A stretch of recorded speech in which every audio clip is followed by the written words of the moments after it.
Buenas tardes. Quisiera saber si se me ve y se me escucha bien. Sí, se escucha bien. Muchas gracias, Fernando. Bien, entonces podemos comenzar con la sesión. Bien, veo que no están todos. Hay 23, incluidos Fernando, Marta y yo, así que hay solo 20, me parece, y el portugués también. El intérprete también. Este, entonces hay 19 nomás asistentes en este momento. Y Am, Daniel Guzmán también es parte o es sea que hay parte de nuestro equipo. 18 asistentes ahora mismo. No sé si convenga esperar más. Am,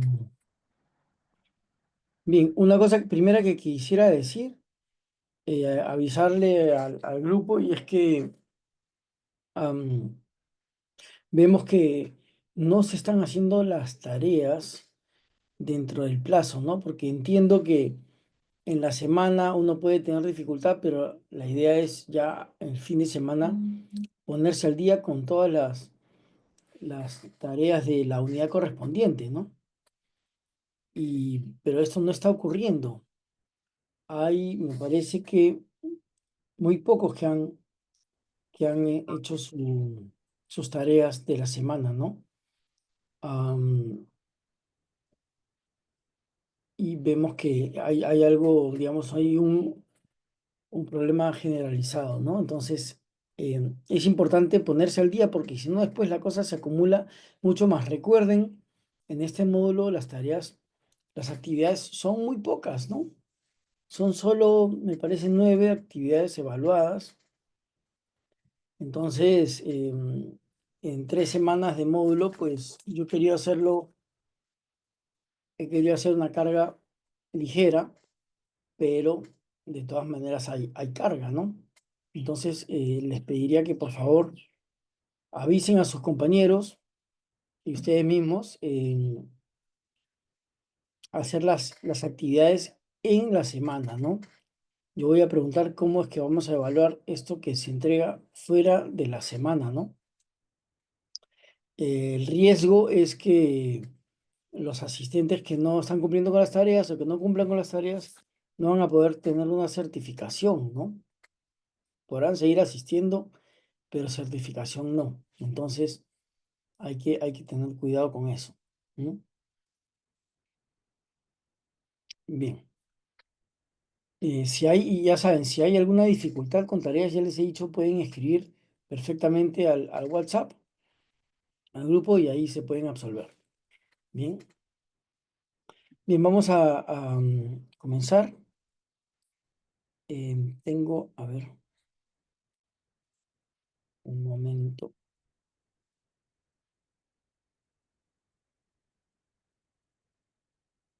Bien, nos habíamos quedado en la clase pasada con algunas actividades pendientes, algunas, perdón, algunos contenidos pendientes. Entonces voy a compartir.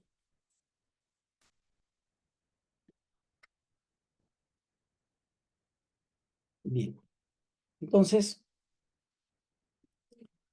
habíamos visto esto, ¿no? Em, que hay múltiples capas de textos, discursos y prácticas de política, y habíamos visto que arriba hacia abajo y abajo hacia arriba eran relativos, ¿no? Am, Habíamos incluso visto esto también, de que podría ser de afuera hacia adentro, de adentro hacia afuera, ¿no? Y un ejemplo que yo quería mostrarles es la Ley de Lenguas Originarias del Perú del año 2011. Nuevamente les pido disculpas de que los ejemplos que yo presento son principalmente de la experiencia que tengo como peruano, pero lo importante es que en la siguiente semana ustedes van a presentar las políticas de sus países analizadas con las herramientas teóricas que hemos visto, ¿no? Entonces ahí se va a enriquecer muchísimo la clase con sus aportes tienen que ir preparando eso, ¿no? Bien. Entonces, es interesante el caso de la ley de lenguas originarias del Perú, porque la que vemos en la imagen se llama María Sumire. María Sumire es una mujer abogada del Cusco, hablante de quechua como lengua materna, y ella hizo un trabajo importante, hizo No un carga. trabajo, Ropa interior, ¿no? Vamos a lavar. perdón, hay un micrófono ahí encendido. Y decía yo que hizo un trabajo importante, María Sumire, en comunidades de las zonas altas del Cusco, comunidades campesinas, con mujeres quechohablantes, trabajaron en una propuesta de norma, una propuesta de ley sobre las lenguas originarias, ¿no? Y esa propuesta de ley es la que termina convirtiéndose en algo más grande, en algo que es emitido por el Estado. Entonces, cuando hablamos de abajo hacia arriba, arriba hacia abajo, en términos de la dirección de la política, podemos también ver casos en que algo que surge de abajo hacia arriba termina siendo adoptado en la legislación nacional y se convierte entonces en una política de arriba hacia abajo, ¿no? Con todo el poder que tiene una norma nacional, ¿no? Entonces, eh, la dirección arriba hacia abajo y abajo hacia arriba no solo es relativa por lo que dice el autor que estamos siguiendo, Johnson, sino también porque hay un ida y vuelta, ¿no? Hay un ida y vuelta, ¿no? Se podría decir una recursividad. Entonces, eso es algo importante y el caso este es el de la Ley de Lenguas Originarias del 2011, es un caso parecido, ¿no? Bien, lo interesante fue que ella llegó a ser congresista de la República. El año 2006, ella entra al Congreso junto con otra mujer quechohablante, ¿no?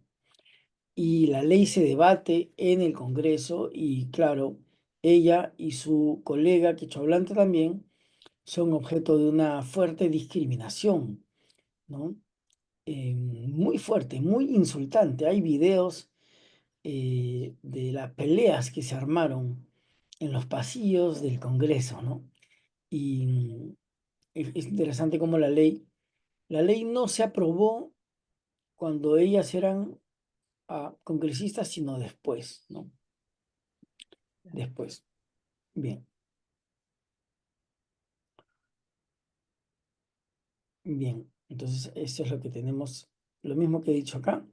Luego, estamos presentando los hallazgos de los estudios sobre políticas lingüísticas, ¿no? Y el siguiente hallazgo es este, las políticas multilingües de nivel macro, o sea, las políticas nacionales, ¿no? Que hablan sobre educación multilingüe, eh, las de nivel macro no son suficientes, ¿no? Esta, como la ley de lenguas también es una política multilingüe de nivel macro, porque se propone fomentar la diversidad lingüística, ¿no? No son suficientes las leyes y las políticas de nivel macro, dice Johnson. Las políticas, fíjense, ahí estoy poniendo a la derecha el texto traducido al portugués, ¿ya? Al traducao, ¿no? Entonces ahí pueden leer, mientras yo leo el castellano, ustedes pueden leer el portugués. Las políticas lingüísticas nacionales que promueven el multilingüismo y el pluralismo lingüístico podrían no ser capaces de superar los discursos sociales dominantes o las creencias y prácticas locales que favorecen idiomas particulares, especialmente coloniales, la educación monolingüe o la instrucción lingüística prescriptiva y obsoleta. Entonces, una política nacional promotora del multilingüismo puede no ser capaz, aunque sea nacional, no ser capaz de superar discursos o prácticas o creencias locales, ¿m? Locales, que por ser locales, su rango de alcance es menor, pero su fuerza local es mayor, ¿no? Entonces, Nuevamente estamos hablando también de lo que les había dicho de los árbitros, ¿no? Si tenemos árbitros empoderados en los niveles locales, ellos tendrán mucho más poder que una política multilingüe nacional, ¿no? Para decir lo que se hace en términos de prácticas lingüísticas. Entonces, las políticas macro no son suficientes por eso. Bien. Pero además, hallazgo es en portugués descoberta, ¿no? El hallazgo número 8, las políticas lingüísticas locales tampoco son suficientes, ¿no? Acá tenemos el ejemplo de una política lingüística local que es en el municipio provincial de Yantaló, en el Perú, ¿no? Provincial significa que es lo más pequeño. En el Perú tenemos región o departamento, provincia, distrito. ¿M? Y el distrito creo que en portugués es prescripção, puede ser. Bien. Municipio, Agustín. ¿Cómo es? Municipio. Municipio en portugués. Bien. Gracias, Gerardo. Entonces, este es un ejemplo de una ordenanza distrital, el nivel más pequeño de de la jurisdicción de gobierno. Y vemos que esta ordenanza municipal está en sintonía con la ley nacional. Entonces, lo que se ha promovido en Perú también es que una vez que se ha dado la ley nacional y luego la política nacional, se ha promovido que haya réplicas, réplicas o documentos afines en el mismo sentido, documentos coherentes con la política macro a nivel provincial y distrital, para de esa manera asegurar que se va reforzando la política nacional con repeticiones de esta o reelaboraciones en el mismo sentido en normas de menor jerarquía, justamente para vencer esos obstáculos, ¿no? Y es una buena idea, ¿no? Es una buena idea. Bien. Pero además hay que decir que las políticas lingüísticas de nivel medio o meso-level en inglés son importantes. Entonces, tanto en el nivel macro como en el nivel local, como en el nivel medio, eh, las de arriba solas no son suficientes, las de abajo solas no son suficientes, las del medio son importantes y este es un ejemplo que había mencionado yo en la clase anterior de lo que pasa en la región del Cusco. El Cusco, ustedes saben, centro del imperio inca del Tahuantinsuyo, es una región que hay una ideología fuerte en el Cusco que considera que el quechua es original de allí, del Cusco. Ese es su origen y por lo tanto ese quechua, el que hablan ellos en Cusco, es el más puro, el mejor, el non plus ultra, digamos, ¿no? El superior a toda otra variedad de quechua hablada en Colombia, Ecuador, en cualquier parte del Perú, en Bolivia, en el norte de Argentina o en Chile, ¿no? Entonces, hay esta ideología fuerte de considerarse dueños en Cusco de un quechua supuestamente puro, ancestral. Entonces, y eso se nota, por ejemplo, en la norma de la ordenanza regional, en el nombre de la ordenanza regional, que dice, reconocen al quechua Oruna Simi. Oruna Simi significa habla del hombre indio, habla del- de la persona aborigen, digamos. Reconocen al idioma quechua Oruna Simi como idioma completo y pentavocal. Completo, es decir, esta es una respuesta a las políticas nacionales que supuestamente ellos, según ellos, quisieran alterar la estructura del quechua, reduciéndolo, volviéndolo incompleto, ¿no? Entonces dicen, no, nuestro idioma es completo, ¿no?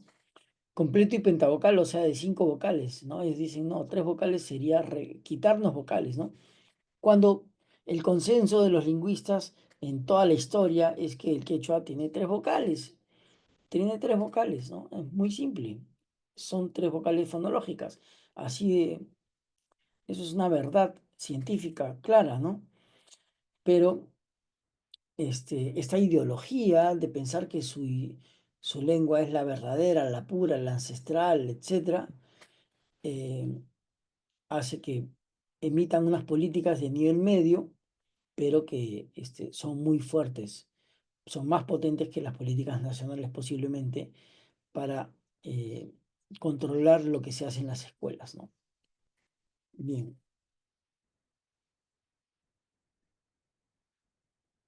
Hay otro ejemplo distinto del Cusco, que es una ordenanza también regional, pero no como la del Cusco, que se opone a la nacional, sino esta, que es el caso de Amazonas.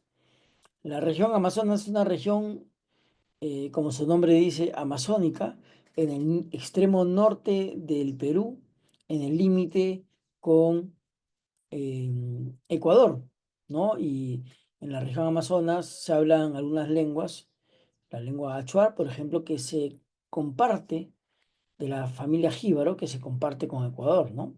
Con el chuar, ¿no? De Ecuador.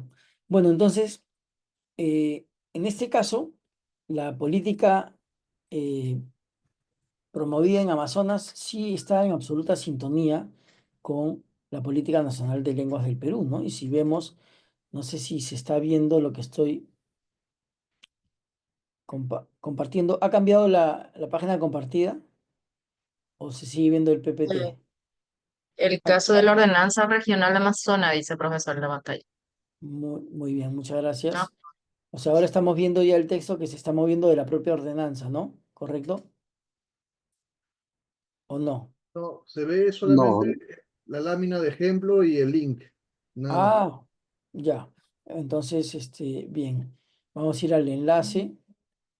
En el enlace ya estamos en la ordenanza, ¿no? Esta es la ordenanza y aquí vemos ordenanza regional que promueve la incorporación del enfoque intercultural, el uso, preservación, desarrollo. Repite la formulación de la ley, desarrollo, recuperación, fomento y difusión de las lenguas indígenas originarias, así como la promoción de la diversidad cultural para la prevención y sanción del racismo, la discriminación étnico-racial, así como la promoción de derechos del pueblo afroperuano. O sea, juntan todo, juntan 3 políticas en una ordenanza, ¿no? La política de lucha contra la discriminación racial, la política de promoción de los derechos de la población afroperuana o pueblo afroperuano y la promoción de las lenguas indígenas, ¿no?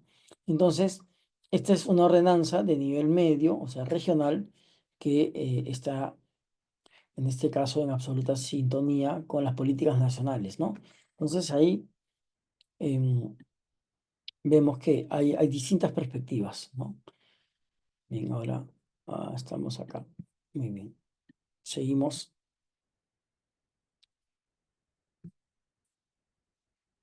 seguimos acá. Bien. Am, bien. Siguiendo hablando de dirección de arriba hacia abajo, de afuera hacia, de abajo hacia arriba, de adentro hacia afuera o de afuera hacia adentro, este es un ejemplo fuerte de una política lingüística de adentro hacia afuera, ¿no? Que es el proceso de recuperación de la lengua y la cultura cucama en el Perú, ¿no? Vi que en las clases anteriores se ha compartido también la experiencia de la revitalización de la lengua cocama en otros países, ¿no? Que es, pues nosotros tenemos también la lengua, nosotros la llamamos cucama en el Perú, que antes también se llamaba, claro, cocama, que es de la familia tupí-guaraní. Es una lengua que fue muy hablada en el Perú, en la Amazonía peruana, en la en la cuenca de los ríos Amazonas y Marañón, y, y que hoy en día está muy debilitada, ¿no? Muy debilitada. Entonces, esto nos dice Maritza Ramírez. Ahí también está la traducción en portugués.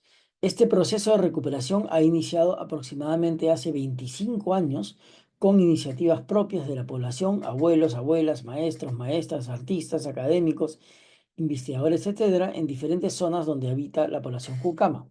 Se ha recuperado a personas que, siendo cucama, siempre negaron su identidad. Visibilizar que los cucama existimos, aún estamos vivos. Colocar nuestro tema en varias instancias del Estado, quien aún no comprende este proceso de la diversidad cultural del país.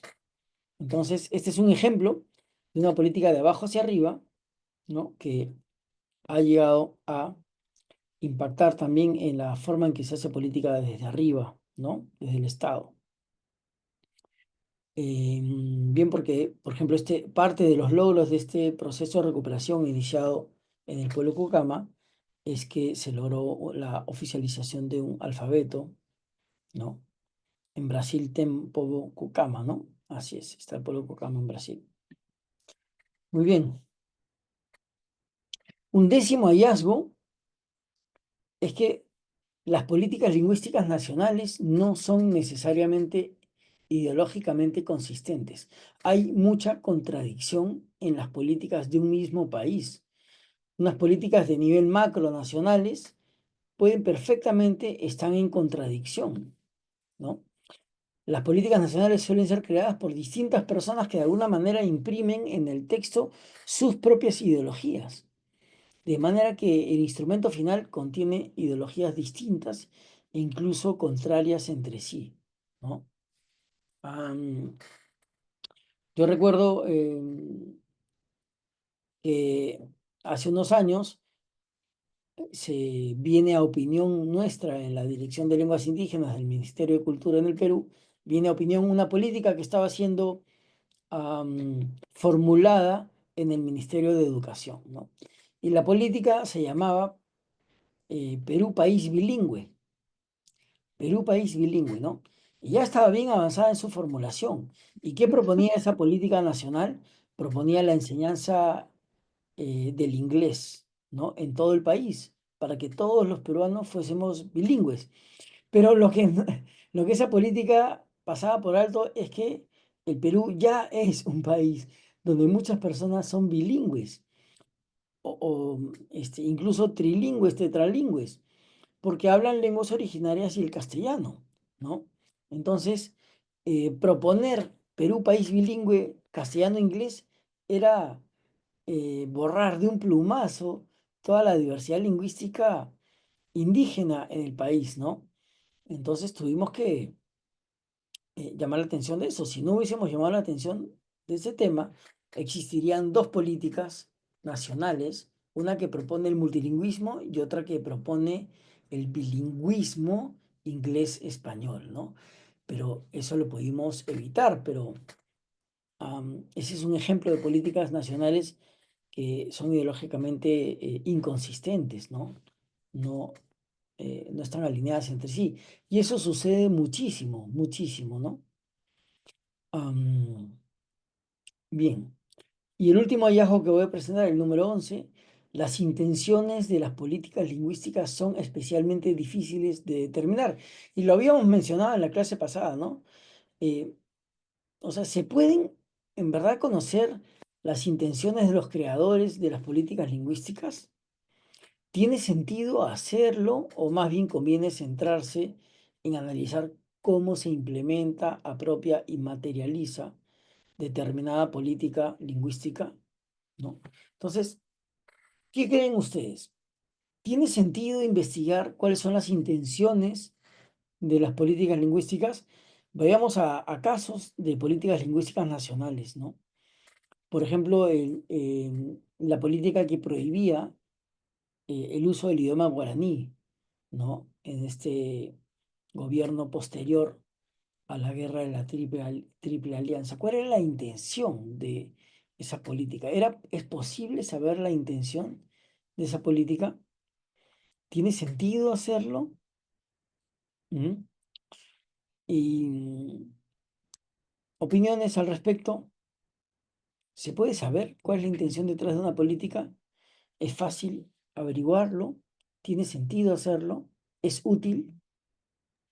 Mm. A ver, ¿alguien quisiera responder esta pregunta?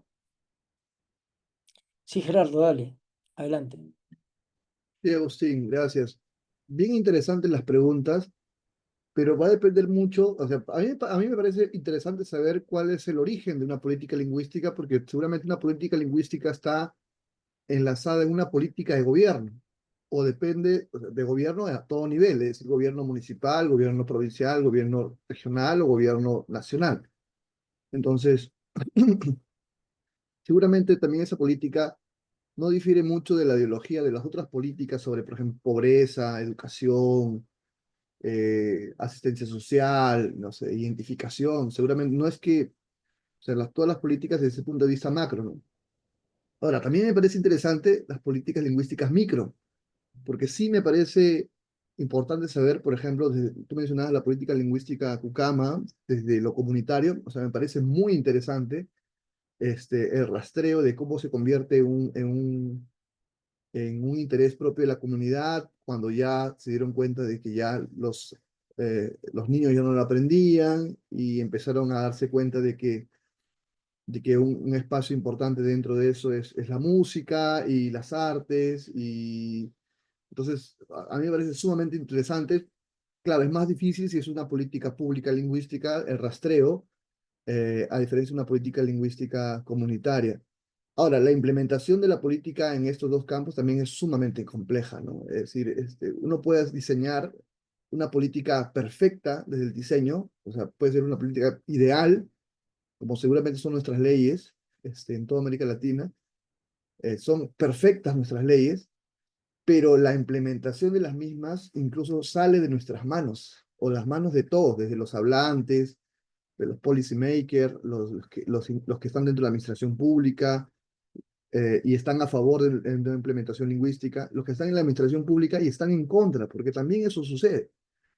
La administración pública en nuestros países tiene diferentes rostros, ¿no? Entonces, no es lo mismo conversar desde el sector educación, cultura, que con el área de finanzas, con energía y minas, entonces hay otra mirada desde el tema de desarrollo, desde el tema de diversidad, ¿no? Entonces, dentro de la propia administración pública puede generar conflictos, incluso, tú lo has señalado bien, pueden colisionar políticas también, pueden colisionar políticas públicas, ¿no? Una política de cultura puede ir en contra de una política de inversión, una política de cultura puede ir en contra de una política de ambiente, o una política de ambiente puede ver una en contra de una política de minería.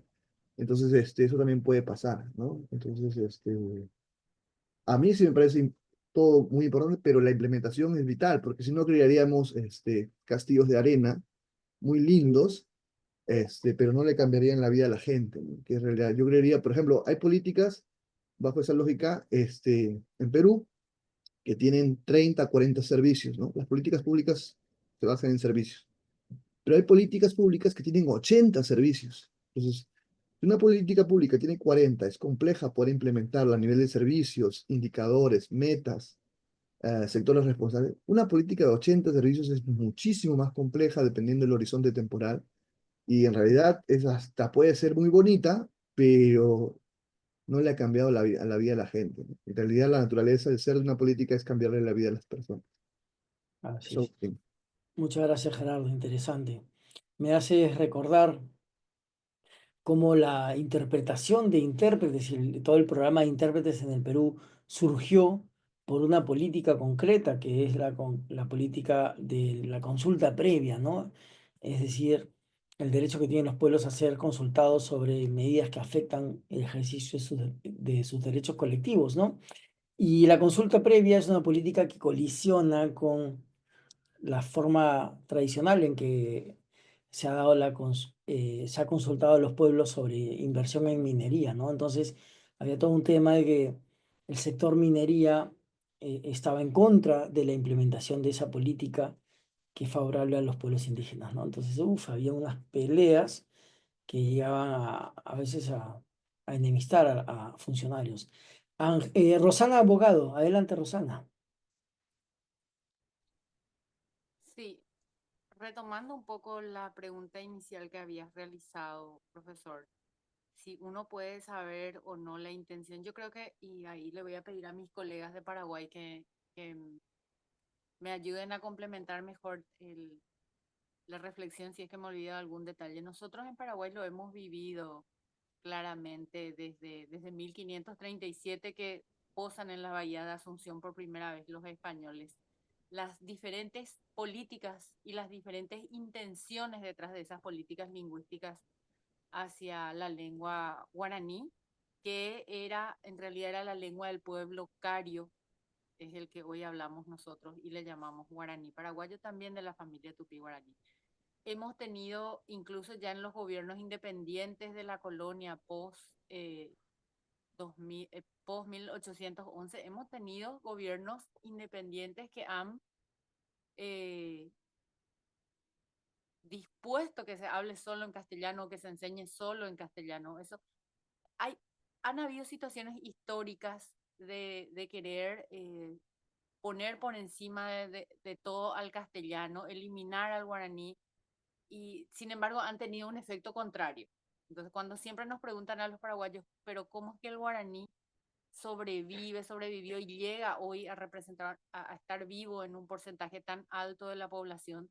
Yo creo que fue como un efecto inverso a las políticas que fueron aplicando los diferentes gobiernos. El guaraní entra en la educación escolar básica recién en la Constitución del 92, a nivel educación pública y a nivel desde educación infantil hasta nivel medio. Y sin embargo, es desde ahí otra vez se produce el efecto rebote. Pareciera que así funcionamos en Paraguay.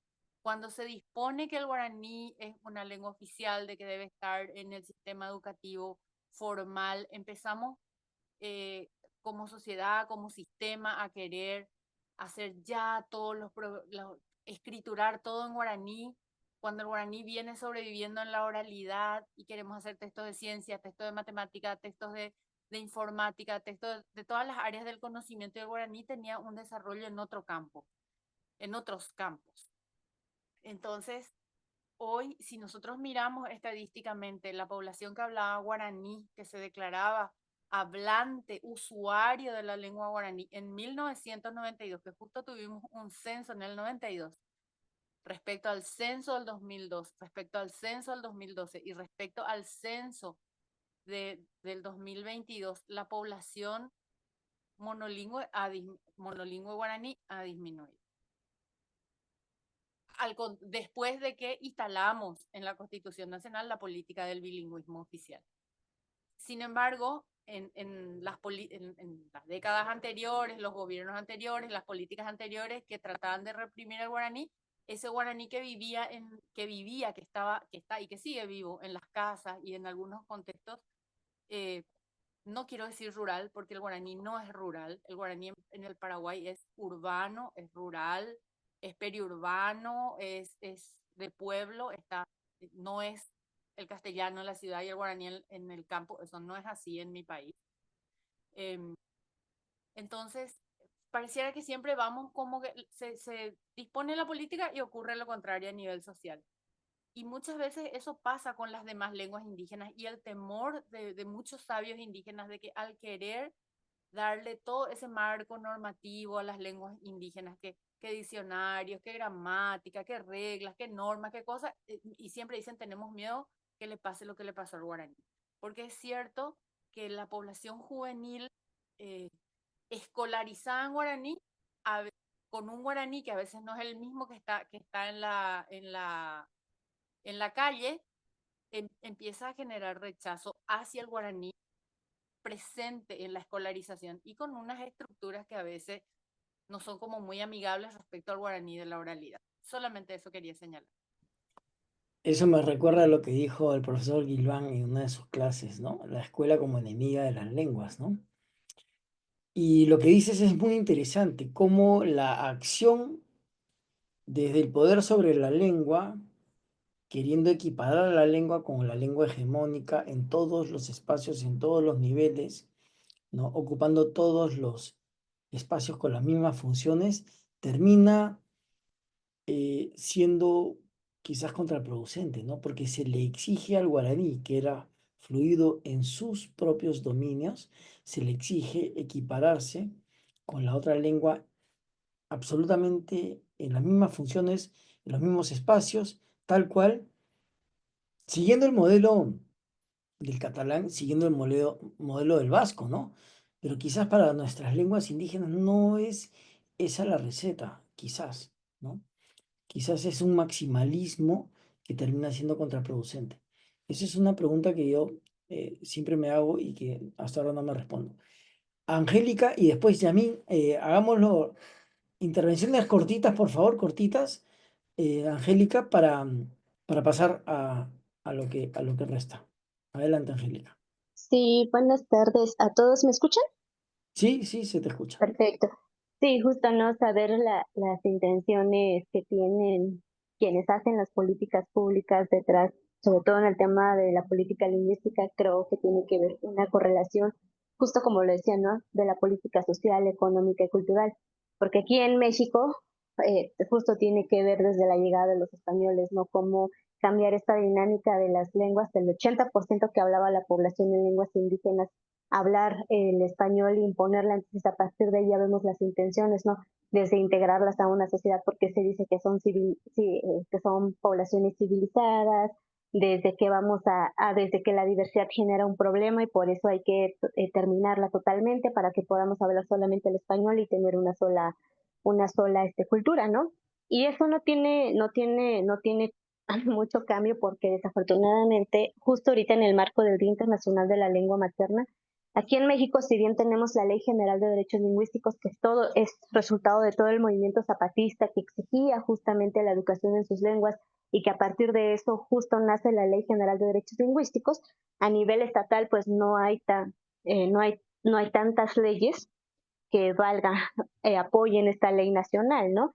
Pero justo en este Día Internacional de la Lengua Materna aquí en la Ciudad de México, que es una de las ciudades más grandes que tiene México, hay presencia de 55 lenguas. Entonces anunciaron que 78 secundarias de educación básica iban a tener clases de náhuatl, ¿no? Entonces los periódicos empezaron a poner esta nota periodística de 78 secundarias de la Ciudad de México van a tener clases de lengua.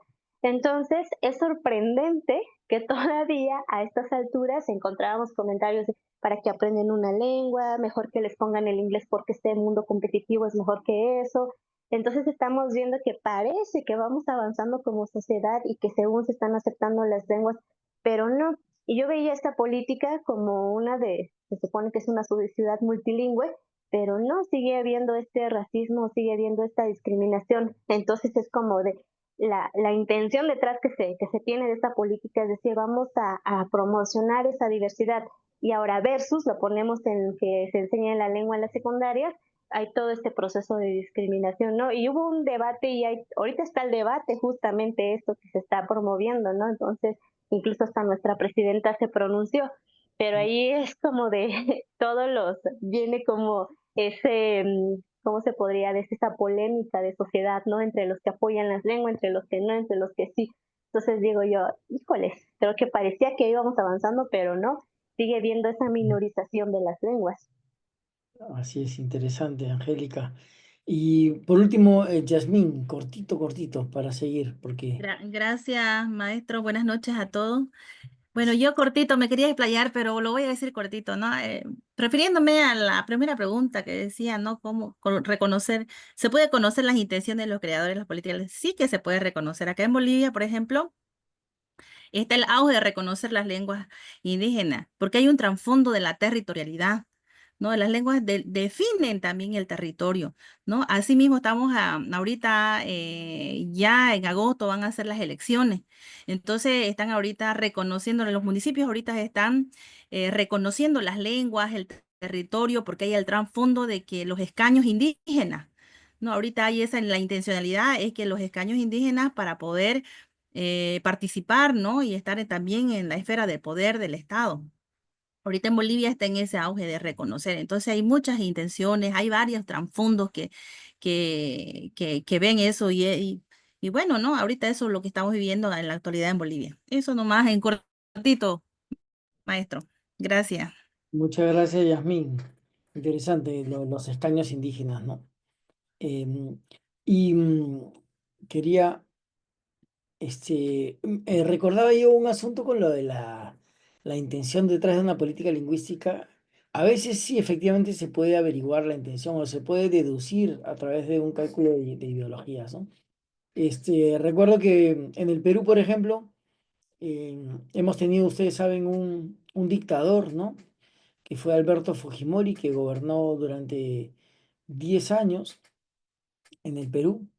Y interesante es que ha dejado como una dinastía, ¿no? Entonces, hay dos hijos suyos que han querido ser presidentes y los dos fueron congresistas en un momento y los dos estaban aprendiendo quechua por su cuenta y yo decía, qué raro que estén aprendiendo quechua, ¿no?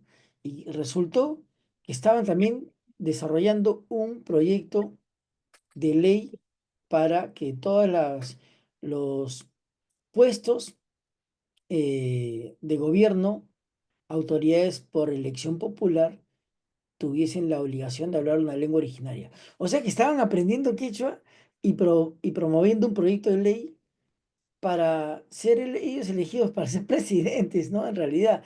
Entonces, las intenciones ahí sí eran muy claras, ¿no? Eh, Víctor ha añadido un texto en el chat, ¿no? Ahí, Víctor, si ustedes pueden leer lo que dice Víctor, voy a leerlo. Es difícil saber con certeza la intención de una política. Hay una frase apócrifa que le atribuyen a Bonaparte que dice, si quieres que algo se haga, nombra un responsable. Si quieres que algo se demore eternamente, nombra una comisión. Es decir, puede que una política se vea muy buena en apariencia, pero si existen obstáculos o no hay mecanismos para implementarla, solo queden en el papel. Un ejemplo de esto es la falta de presupuesto para implementar nuestros proyectos a pesar de tener leyes tan garantistas. Interesante. Muy bien, vamos a pasar rápidamente a el siguiente PPT porque esto era solo lo que se nos había quedado sin hacer en la clase anterior. Y esta clase más bien es lo que tengo acá. Bien, entonces esto es lo de hoy. Bien, entonces la sesión 4. Hoy estamos en la sesión 4.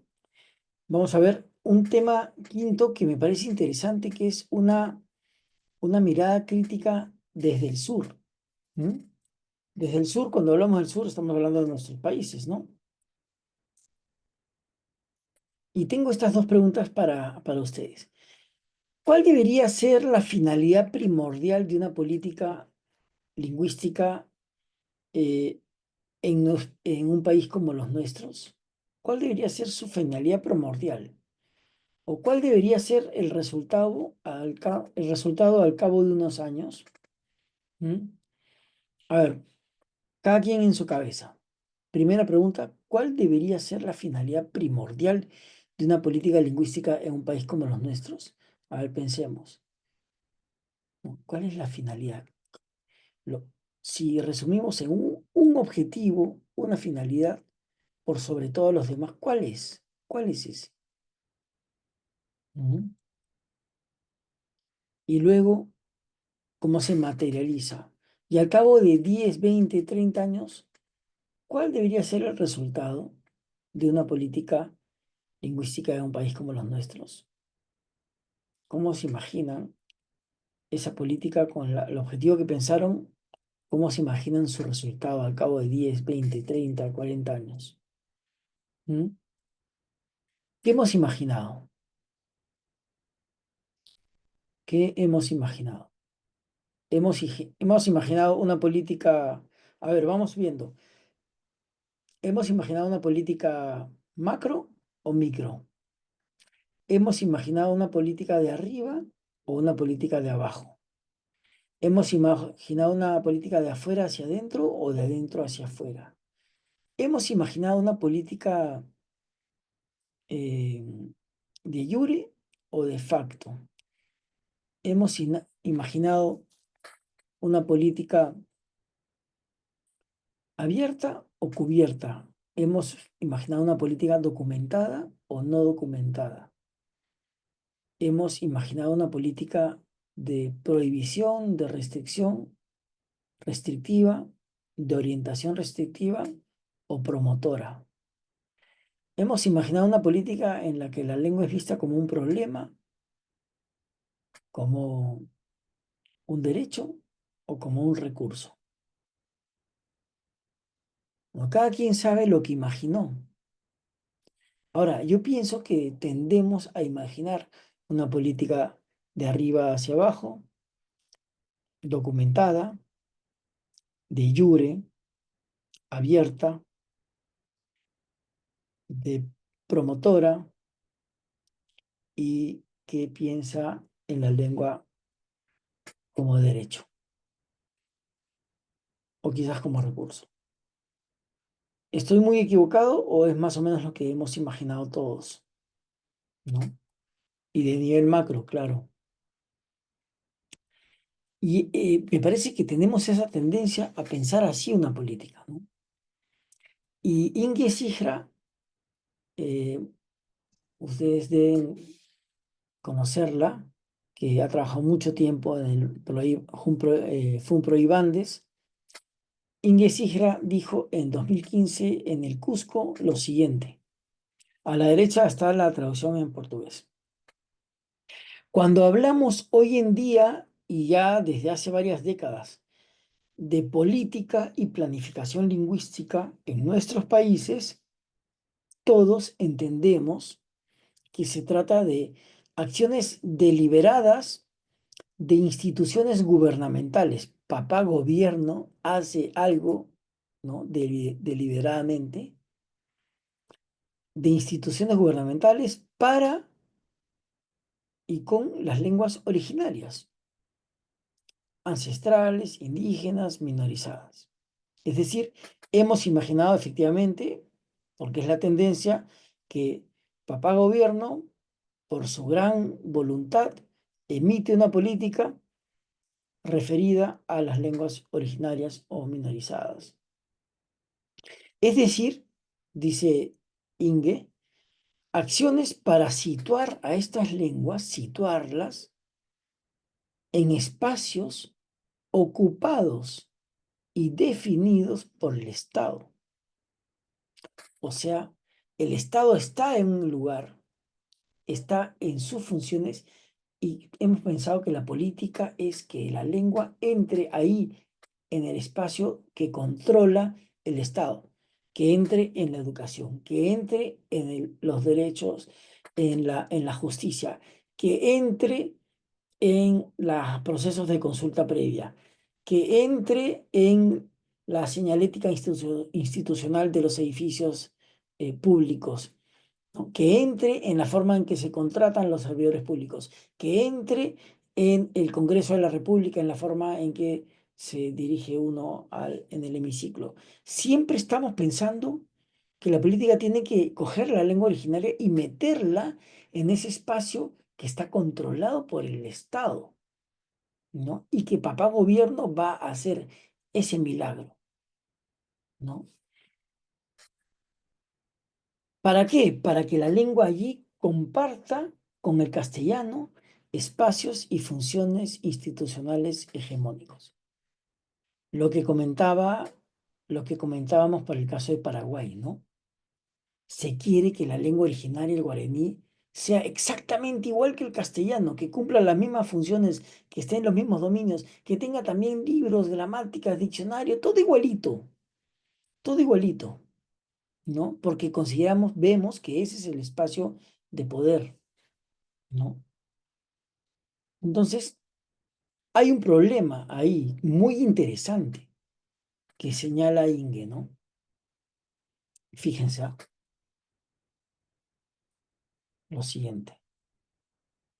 No nos referimos a políticas y planificación lingüística para fortalecer las lenguas ancestrales en sus espacios y en sus funciones propias, espacios y funciones propios, mucho menos para empoderar a hablantes y pueblos indígenas en cuanto a ejercer el control cultural o retomar ese control. Entonces, se trata de políticas lingüísticas inclusivas, inclusivas, que incluyen al castellano en el espacio gobernado, controlado por el Estado. No tienen muchas veces la, eh, la orientación hacia empoderar a los hablantes, darles el poder sobre sus lenguas para que ejerzan control cultural o para que retomen ese control, ¿no? Una cosa es incluir, otra cosa es dar poder. Continúa Inge. Es siempre desde arriba y con fines hegemónicos que se han entendido la planificación, la política y la planificación lingüística, sea bajo la ideología del rechazo y la negación de asimilación homogeneizadora, o sea, la idea de un Estado, una lengua, ¿no? La herencia del Estado-nación, de reconocimiento multiculturalista, o sea, la idea del Estado-nación con varias lenguas, y como en nuestro siglo de diferenciación pluralista, en algunos estados con pretensiones plurinacionalistas, estados-naciones, Estado-naciones, varias lenguas, ¿no? Como en Bolivia. Entonces, cualquiera sea la perspectiva, siempre estamos imaginando una política y planificación lingüística desde arriba y con fines hegemónicos. Y refuerzo esta idea que me parece importante con una orientación de inclusión, pero no de entrega de poder, ¿no? Es muy interesante, ¿no? Es muy interesante. Claro, para nosotros es importante que para la mejora del estatus de la lengua, de la variación de la lengua, para que los niños tengan interés en hablar su lengua originaria, es importante que vean que la lengua originaria está a la par de la lengua dominante en espacios institucionales, en el espacio de la oficialidad. Entonces decimos, eso es lo que le va a dar estatus a la lengua. Pero ¿qué pasa? Como decía Rosana, creo que fue, ¿no? ¿Qué pasa cuando hemos hecho todo ese esfuerzo y la lengua se deja de hablar? Deja de hablarse donde se hablaba, en la familia, en la casa. Es como si sacáramos la lengua de su entorno natural y forzáramos su inclusión en el espacio de poder, cuando quizás en su espacio natural ya tenía poder, cierto poder, el poder de ser la lengua del hogar. Es un cierto poder también. Entonces, eso es muy interesante, ¿no? Este segmento de Inge me parece que es iluminador, ¿no? Entonces, tenemos que hacer el esfuerzo de pensar políticas. Yo lo decía en la clase pasada, pero con otras palabras, ¿no? Decía yo, la mejor política, quizás fui un poco extremo en eso, o categórico, la mejor política, decía yo, es aquella que lo que hace es crear las condiciones para el surgimiento de política y planificación desde abajo. En lo que estaba pensando era en esto, ¿no? En pensar en políticas que lo que hagan sea devolver el poder, ¿no? Por ejemplo, en términos lo que ocurre en Colombia con la educación propia en los resguardos indígenas, ¿no? Que los resguardos indígenas, como ocurrió en el proceso de revitalización del Nasa-Yue, que los resguardos indígenas tomen control de la forma en que se disfruta del servicio de la educación, la forma en que se educan sus hijos, tomen control de eso. Eso es distinto a ¿cuál es tu lengua? Ya voy a hacer manuales en educación en tu lengua para que tú aprendas los mismos contenidos que aprenden en la ciudad, lo mismo, igualito, pero en tu lengua, ¿no? Es muy diferente, ¿no? Bien, ya saben, en cualquier momento me pueden interrumpir si es que lo que hemos leído les ha hecho conexiones nuevas y quieren compartir, bienvenidos a compartir. Bien, la segunda unidad, ahora entramos en la segunda unidad del curso de este módulo, tercer módulo, es ideologías lingüísticas y planificación lingüística. Entonces, de lo que estamos hablando son ideologías, ¿no? Ideologías. Pensar, imaginar una política desde arriba, etcétera, es una ideología lingüística. Es el gobierno el que tiene que hacer algo por las lenguas, ¿no? Porque sus hablantes no. Bien. Primer tema, las ideologías lingüísticas y su relación con las políticas lingüísticas. ¿Cómo se conectan las ideologías con las políticas? ¿De qué forma interactúan?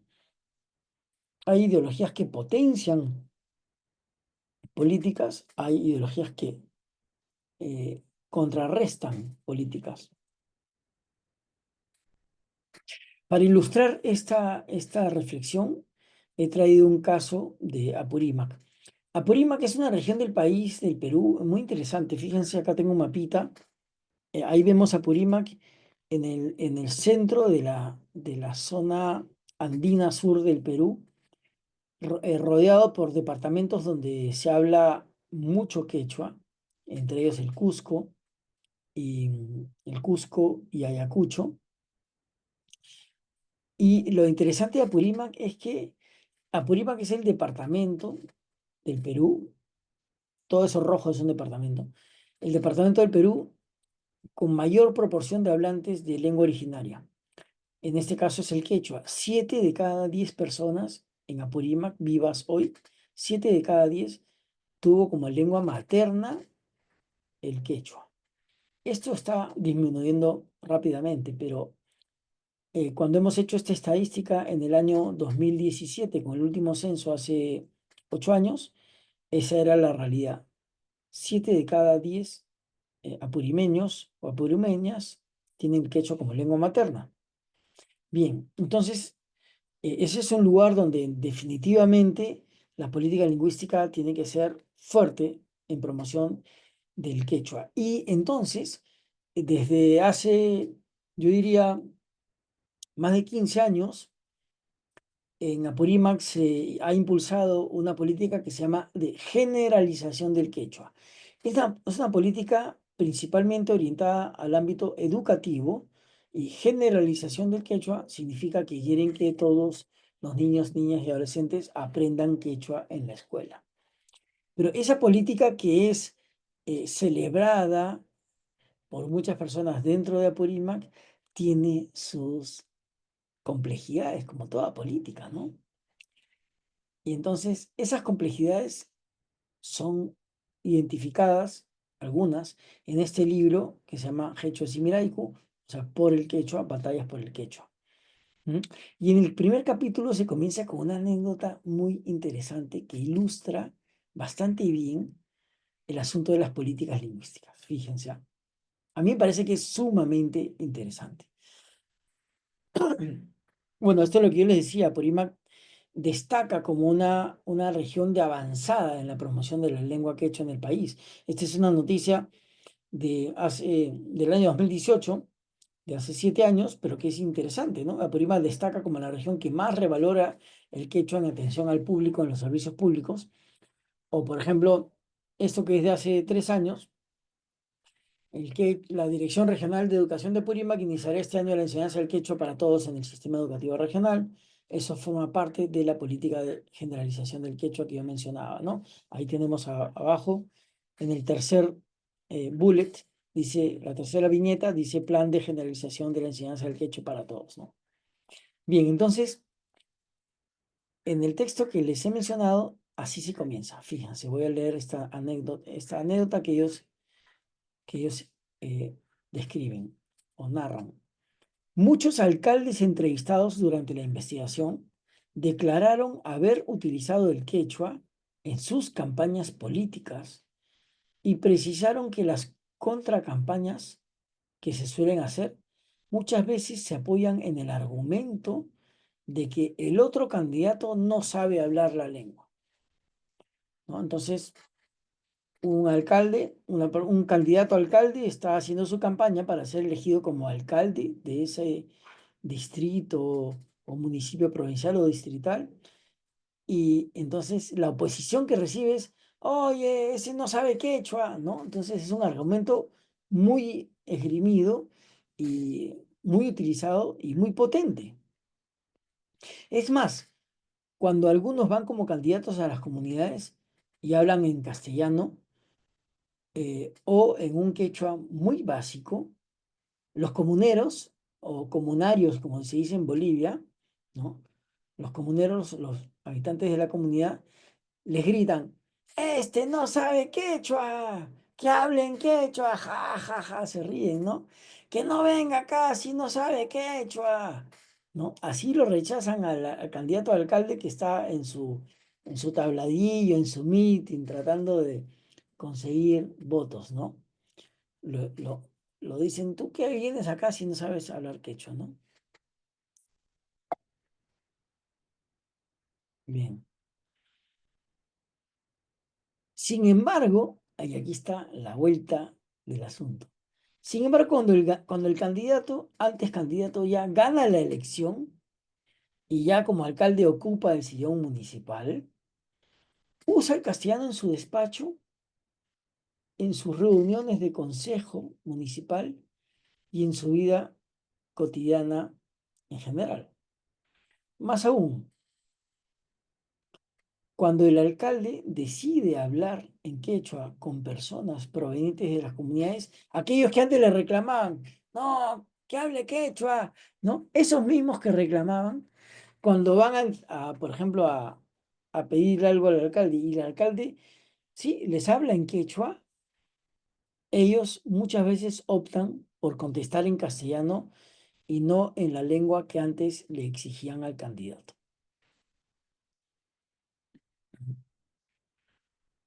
Ahí creo que se queda. Sí. Entonces, fíjense qué extraño es esto, ¿no? El candidato a alcalde, la oposición fuerte que tiene cuando es candidato a alcalde es, este no sabe quechua. Y cuando va a la comunidad y hace su meeting, por favor, voten por mí, y mastica un poquito el quechua, lo habla sin la fluidez con la que hablan los habitantes del lugar, estos le gritan, ¡fuera! ¿Por qué vienes? ¿No? Si no hablas quechua. Pero cuando ya está en sus funciones y el alcalde y quiere usar el quechua, las personas no aceptan eso y muchas veces optan por castellano. ¿Mm? Entonces, hay, hay algo aquí que parece contradictorio, ¿no? Entonces yo les pregunto estas preguntas para la reflexión. ¿Por qué en Apurímac, durante las campañas políticas para las elecciones municipales, la población de Apurímac exige a sus candidatos a hablar quechua? ¿Por qué lo hace? ¿Y por qué cuando gana la elección el alcalde, que es quechua hablante, ojo, no usa el quechua en el ejercicio de su cargo? O, digamos, cuando atiende a la población no acepta el uso del quechua. ¿Y por qué esto, no? ¿Por qué cuando el alcalde habla en quechua con algunas personas provenientes de comunidades, estas prefieren hablar en castellano? Esa es la idea. Bien. ¿Quién quiere responder estas preguntas? ¿Quién quiere lanzar unas ideas sobre... Y bueno, estoy seguro de que esto ocurre en sus países, ¿no? Estoy seguro de que ocurre en sus países. ¿Por qué ocurre? ¿Por qué ocurre esto? ¿Mm? ¿Alguien tiene una idea? ¿Puedo preguntar a alguien directamente? A ver. Buenas noches. Sí, adelante. Buenas Adelante. noches. De Panamá, Evelio Rodríguez. Bueno, eso quizá no solamente, esta situación no solamente pasa en Apurímac, eso creo que sucede en nuestro país también. no sé, los demás países, puedo hablar de mi país y sobre todo de mi nación o de mis pueblos indígenas, que es el Ngove. La mayoría de los que somos, yo me incluyo también, de los que somos el Ngove hablante, cuando nosotros tratamos de dirigir una reunión, muchas veces la gran mayoría intenta de dirigirse a la población en el Ngovere, pero de un momento a otro cambia de discurso al español, al castellano. Quizá eso, por qué sucede? Yo pienso es porque como ha habido una política fuerte por parte del Estado, eh, imponiendo una lengua castellana, que es una lengua, según la constitución de nuestro país, es una lengua es la lengua oficial. Y entonces ha habido una influencia fuerte en el pensamiento, en el habla y en la forma de dirigirse a la persona. Entonces eso ha afectado a la población, pues, y sobre todo también mucha población considera que al hablar las lenguas indígenas como se siente el inferior ante las otras sociedades dominantes. Yo pienso que aparte de eso, no ha habido una política por parte de los municipios, de las juntas comunales en nuestro caso y del Estado, donde que se pueda homologar las lenguas, diría yo, que son iguales, o sea, de igual valor. No sé si me utilizo el concepto correcto.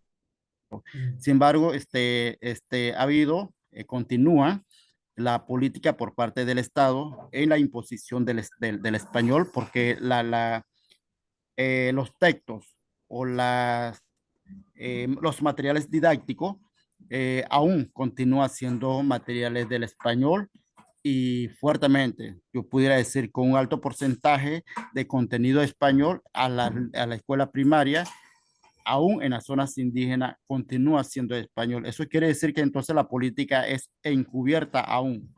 Es lo que pudiera aportar. Muchas gracias. Muchas gracias, Evelio. Muchas gracias. Sí, vemos que ocurre en muchos países, ¿no? En muchos países, porque el castellano es la lengua asociada al poder, ¿no? Ahora, fíjense, cuando lo que siempre decimos, ¿no? Una persona que ocupa un puesto de elección popular es un mandatario. Un mandatario. Mandatario significa que ejerce un mandato que le ha sido dado por alguien. Por supuesto, si le ha sido dado por alguien, ese alguien que le ha dado el mandato es una persona con el poder de darlo, con el poder de darlo. Cuando el candidato está pidiendo el voto al electorado, el electorado es quien tiene el poder, porque es el electorado el que decide si le da su voto o no. El candidato está situado por debajo. El candidato le pide, oye, dame el poder a ti, electorado. El candidato se sitúa por debajo y le pide a, a la comunidad, a las personas que en términos de poder están ubicados por encima, en esa circunstancia, en esa relación de dependencia de su voto, están ubicados arriba. Entonces les pide, dame tu voto. Entonces, en esa situación de poder en el que está el elector, el elector es capaz de decir, habla quechua, ¿no? Porque su poder no está bajo riesgo, no está en riesgo. Sin embargo, cuando el alcalde logra la elección, ahora el alcalde está en la posición de poder y el elector, ahora simplemente un ciudadano, está en la posición de inferioridad respecto del alcalde. Entonces, ahora está en riesgo. Si el alcalde le habla en quechua, le habla en la lengua originaria al ciudadano, el ciudadano responde en quechua, corre el riesgo de ser identificado como una persona sin poder. ¿Por qué? Porque el castellano es la lengua de poder. Entonces, si el alcalde le habla en quechua y la persona responde en quechua, está transmitiendo la idea de que no habla castellano, de que no accedió a la educación formal, de que no ha pasado tiempo en los espacios urbanos, de que no ha tenido roce con personas de poder, de que no ha aprendido, por tanto, la lengua de poder. Entonces, su posición es vulnerable. Entonces, la persona que antes exigía que le hablen en castellano, perdón, en quechua, al candidato, después ya no puede correrse el riesgo de hablar en lengua originaria con el alcalde, porque va a quedar como una persona sin poder, con la cual pueden hacer cualquier cosa, cuyas opiniones no van a ser respetadas, porque está hablando la lengua originaria. Esa es la lógica, ¿no? La asociación de las lenguas con el poder funciona así. Y en toda interacción verbal estamos construyendo relaciones de poder, ¿no? Entonces, esa es la lógica. Es imposible entender esta circunstancia sin entender que el poder tiene que ver con las lenguas. Ahora, evidentemente, las relaciones de poder están sostenidas en ideas sobre cómo se debe comportar uno. Y esas ideas son las ideologías, ¿no? Entonces, creencias sobre qué es lícito o no lícito ser, ¿no? ¿Me siguen? Entonces, por eso ocurre. Claro, podemos tomar distancia también de esto y decir, no, pero también se puede ejercer poder, el poder de orgullo del propio pueblo hablando en la propia lengua, ¿no? Y eso también es una forma de ejercer poder. Es cierto, también ocurre eso, ¿no? También ocurre eso, ¿no? Bien.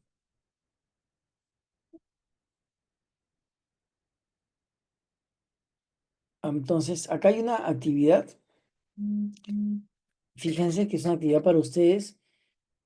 ¿Conoces casos similares en los que las ideologías lingüísticas que coexisten en la sociedad apoyan o interfieren en la implementación, apropiación y materialización de políticas lingüísticas? ¿Por qué ocurre eso? ¿Cuál es el origen de estas ideologías? ¿Hay maneras de contrarrestarlas? ¿Cómo? Y ustedes van a grabar un video de 90 a 120 segundos, no más de 90 segundos es 1 minuto y medio. 120 segundos son 2 minutos. Ustedes van a presentar sus reflexiones sobre esta interacción entre ideologías lingüísticas y políticas en su país. Y es hasta el 1 de marzo. Hay tiempo para hacerlo, pero tienen que ponerse al día con las actividades que no han hecho la semana pasada. Bien. Entonces, qué son estas cosas, las ideologías lingüísticas que están... no sé ¿Qué es eso? ¿Qué son las ideologías lingüísticas que están detrás de una situación como esta, ¿no? Y Virginia Zavala y otros, en ese libro que acabamos de ver, Heicho Simiraiku, ¿no? Donde se cuenta esta anécdota, en ese libro escriben lo siguiente sobre las ideologías. Las ideologías lingüísticas como sistemas, ahí está traducido también en la derecha en quechua, ¿no? En quechua, en portugués. Las ideologías lingüísticas como sistemas de valoraciones y creencias en torno al lenguaje en general, sistemas de valoraciones y creencias, incluyen, entre otros aspectos, nociones sobre la valía de las lenguas. ¿Esta lengua vale o no vale? ¿Vale tanto o no? ¿Vale más o vale menos? El uso correcto de las lenguas. ¿Esta lengua se usa así o se usa asá? ¿Se puede hablar así o no se puede hablar así? Lo que los grupos particulares de personas deberían hablar en ciertas circunstancias, ¿no? Oye, aquí en esta situación, pues no deberías hablar así, ¿no? La compatibilidad entre las lenguas minorizadas y el ejercicio de la ciudadanía. ¿Qué tan compatible es el uso de una lengua minorizada con el ejercicio de la ciudadanía? ¿No? O sea, por ejemplo, cuando estaba hablando el comunero con el alcalde está ejerciendo su derecho a interactuar con su autoridad, está ejerciendo su ciudadanía, ¿no? Entonces, hay una ideología que le dice, no, no, no, con el alcalde tienes que hablar en castellano, ¿ah? Ahí en quechua no. Por más que el alcalde sepa quechua, no vaya a pensar que solo hablas quechua, ¿no?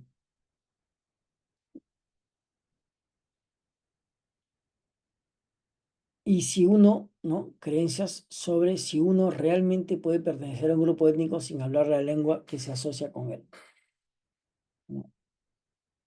Este no es buen, este no es buen achuar, no habla la lengua, ¿no? Por ejemplo, no pertenece al pueblo. Estas ideologías también tienen que ver con eso, ¿no? Entonces, ahí está citando Zavala y otros a Liman, 2012, ¿no?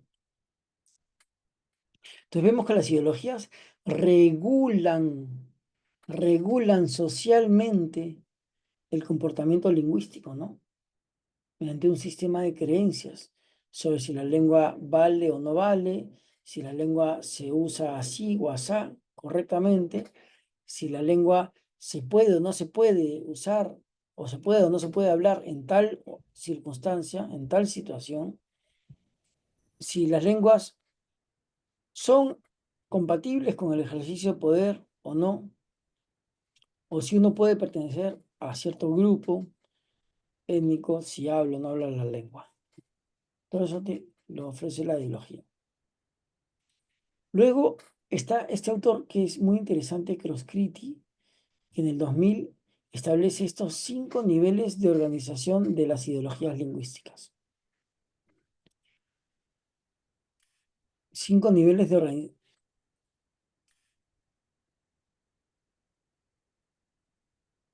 5 niveles de organización de las ideologías lingüísticas.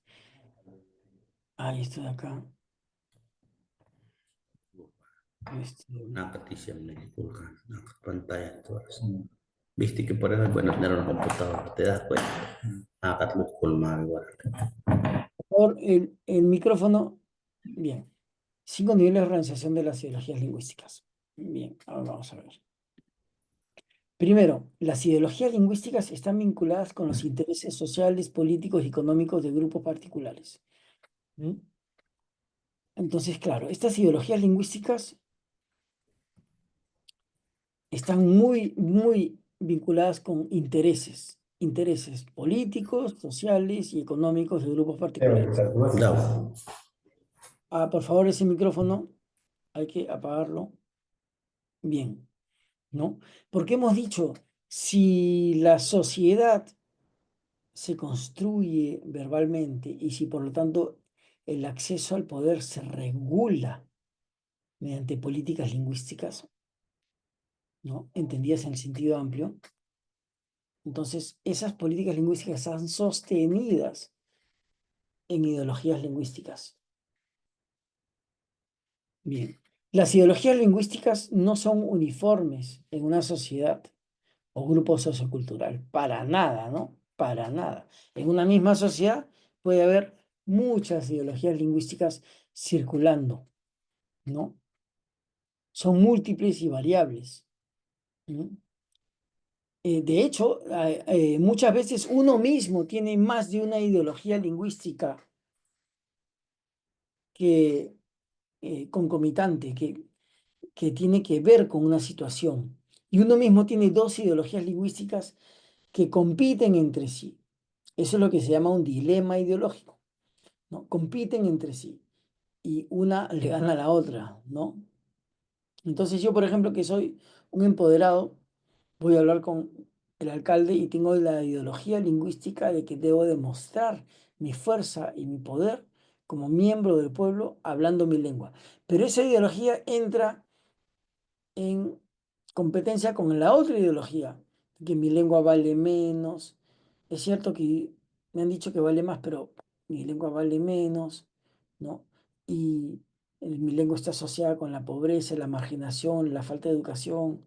Si hablo en mi lengua, soy vulnerable. Entonces, esas ideologías compiten entre sí para ver cómo me comporto verbalmente. Pero bueno fuera que uno puede pensar en las ideologías, en las otras ideologías y hacer como compitan. Eso significaría ser consciente de las ideologías lingüísticas. Pero no, el grado de conciencia, tercer punto, del hablante sobre las ideologías lingüísticas es variable dentro de una comunidad y entre ideologías, ¿no? Muchas veces uno no es consciente de lo que cree, lo tiene interiorizado o internalizado sin que estén disponibles para el razonamiento consciente. Uno no puede tener a su disposición para el razonamiento consciente aquella ideología que es inconsciente, pero que justamente por ser inconsciente está tan arraigada adentro, ¿no? Las ideologías lingüísticas median entre las estructuras sociales y las formas de habla. ¿Mm? ¿Qué quiere decir? Que las estructuras sociales, la forma en que está estructurada la sociedad, está asociada con formas de hablar, ¿no? Y esa interrelación entre estructura social y formas de hablar se da a través de ideologías lingüísticas, ¿no? Si hablo así, van a pensar que soy de tal grupo o clase social, porque mi ideología me dice que así es, así se habla, ¿no? Entonces, es la ideología la que hace ese match entre lo social y lo lingüístico. Y las ideologías lingüísticas juegan un rol importante en la performance de la identidad. Es decir, si en toda interacción humana verbal lo que se está negociando es la identidad. ¿Quién soy yo? ¿Cómo me muestro? ¿Cómo quiero que me vean? Por lo tanto, ¿cómo quiero que me traten? ¿No? Entonces, cuando el comunero habla al alcalde, ¿no? Está negociando su identidad, ¿no? Y porque está queriendo controlar la forma en que va a ser visto por el alcalde y por lo tanto la forma en que va a ser tratado por el alcalde, ¿no? Y esa performance, nuestro desempeño verbal, es la misma, es en sí mismo la estrategia de negociación de identidad. Siempre que estamos hablando, estamos negociando identidades, siempre, ¿no? Yo estoy hablando de esta manera con ustedes porque estoy negociando la identidad del experto o del docente, ¿no? Estoy intentando ser visto como docente. Pero cuando estoy en otro lado no hablo así, ¿no? Bien.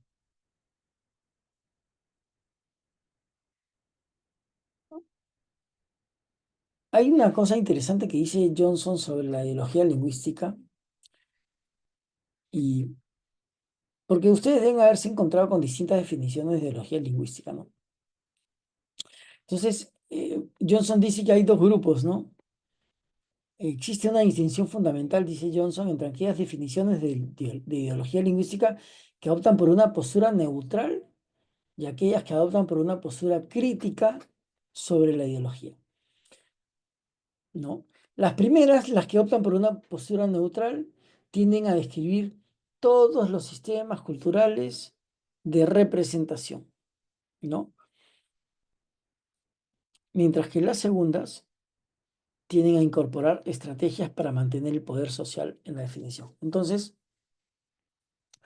en una perspectiva neutral, una postura neutral sobre las ideologías, van a decir sí, que las ideologías lingüísticas son sistemas de creencias que reflejan todos los sistemas culturales de representación, ¿no?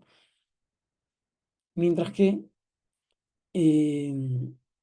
hay otras definiciones que dirán una definición crítica, que adopta una postura crítica y dirá, en realidad las ideologías eh, incorporan, las ideologías son estrategias para mantener el poder social, ¿no? Entonces, creencias, sistemas de creencias sobre la lengua, sobre el valor de las lenguas, etcétera, que sirven para mantener, que se usan para mantener el poder social, ¿no? Controlar el acceso al poder, por ejemplo, ¿no? Entonces, como se habrán dado cuenta, a mí me parece que la noción de poder es fundamental, ¿no? En todo lo que estamos viendo.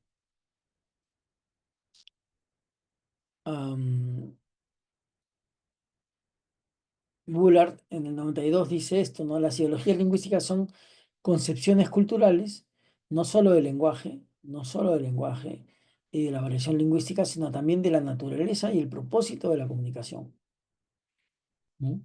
Y del comportamiento comunicativo como puesta en práctica de un orden colectivo. Bien, hay muchas definiciones de ideologías lingüísticas, pero a mí me parece que estos 5 niveles que habíamos visto con Cross-Criti, me parece que son los más claros para saber cómo son las ideologías lingüísticas, ¿no? Vinculadas con intereses, ¿no? No uniformes, sino múltiples y variables, no necesariamente conscientes, que median entre la forma en que está organizada la sociedad y las formas de habla elegibles. Y juegan un rol importante en la performance de la identidad. Bien. Ahora, ¿de qué sirve hablar de ideologías lingüísticas cuando estamos hablando de políticas lingüísticas? Es que cuando uno conoce las ideologías lingüísticas de la sociedad en la que vive, uno puede pensar mejor la política lingüística que está formulando o que está implementando, ¿no? Cuando nos mencionaba su compañera de México, ¿no? Que se establece esa política en que 78 escuelas en la Ciudad de México se iba a enseñar la lengua náhuatl, ¿no? Y rápidamente los comentarios en las redes sociales, en las noticias, fueron: ¿y para qué van a aprender esa lengua de atraso, no? Que aprendan la lengua moderna, la lengua de Trump, ¿no? Em, Ideologías lingüísticas, ¿no? Entonces, vamos a ver cómo podemos repensar la política lingüística tomando en consideración las ideologías lingüísticas. Entonces, vamos a aprender a identificar ideologías lingüísticas detrás del discurso, ¿no? Y de las políticas. Entonces, la siguiente es una actividad que a mí me parece que es muy útil, que es, hace pocos días, hace nada, 9 días creo, se dio este conversatorio en México, ¿no? Y en ese conversatorio participó Eleuterio Olarte, creo que ha sido hace más días, no sé, ¿cuándo ha sido esto? El 15 de enero, bueno, hace ya más tiempo, ¿no? Hace más de un mes. Eleuterio Olarte Tiburcio, que es presidente de la Academia Veracruzana de la Lengua, tuvo una intervención interesantísima, interesantísima.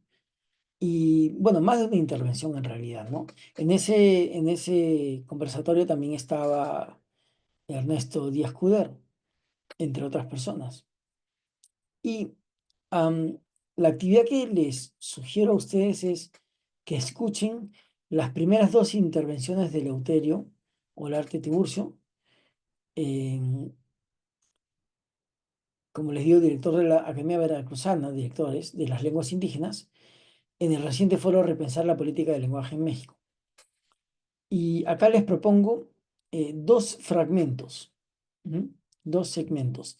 La primera intervención, en su primera intervención, ver el segmento del minuto 23:03, 23 minutos con 3 segundos, hasta el 36:18. Estamos hablando de unos 13 segundos, 13 minutos y un poco más que hay que ver, Y en la segunda intervención es desde el minuto, desde 1 hora con 15 minutos y 50 segundos hasta 1 hora con 32 minutos y 48 segundos, es decir, unos 17 minutos. Entonces, en total estamos hablando de 17, 30 minutos verlo, ¿no? Ustedes lo ponen en 1.5 de velocidad y le sale 20 minutos. Así que yo creo que tienen ese tiempo para hacerlo.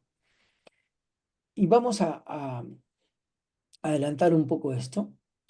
Bien, porque no sé si tengo más contenido del curso para ver ahora. No, eso es lo último. Hemos avanzado bien. Bien, entonces hay que ver ese video y reflexionar a la luz de estas preguntas. Primero, hacer una lista de las políticas lingüísticas que son mencionadas por Eleuterio Olarte, ¿no? Él está mencionando políticas lingüísticas, medidas políticas, ¿no? Pero también identifica ideologías lingüísticas en su intervención.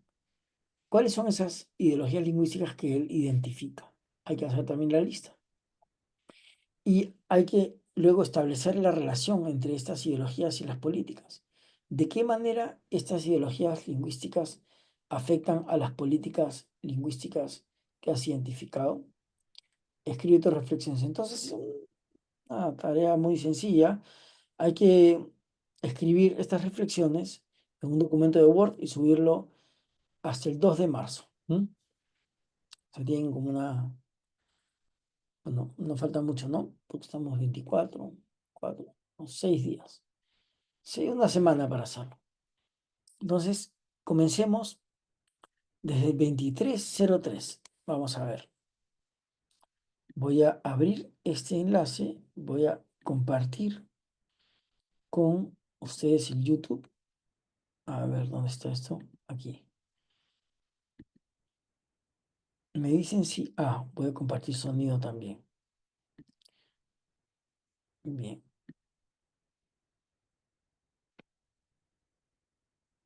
Uy, me está pidiendo una contraseña. Pero no me la sé. ¿Qué pasó acá? De políticas lingüísticas en el INALI actualmente. A ver, ¿ustedes están escuchando? Dígame si están escuchando, por favor, el video. Bueno, pues para iniciar este diálogo... Sí, se escucha. ¿Sí se escucha? Perfecto. Entonces, no sé por qué me ha salido una contraseña. Gracias. Entonces, vamos a ir al 23:03. A ver. Entonces, ya saben, vamos a identificar políticas, identificar ideologías y luego ver cómo interactúan.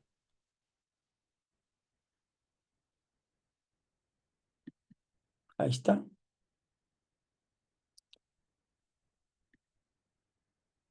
Bien.